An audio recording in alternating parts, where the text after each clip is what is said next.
Back at it again. Forgot to add. Sorry, still new to this YouTube stuff.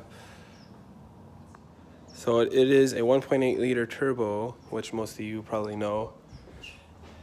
It was running on a bigger turbo. Sorry for the mess. Putting about 300 horsepower down. Got a tuned ECU right there for it.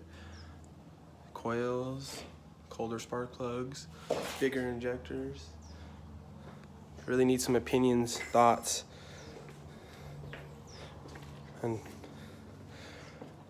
looks like a mess right now, but we can clean that up. Share, like, help me get started. Get some videos going, cutting this thing up.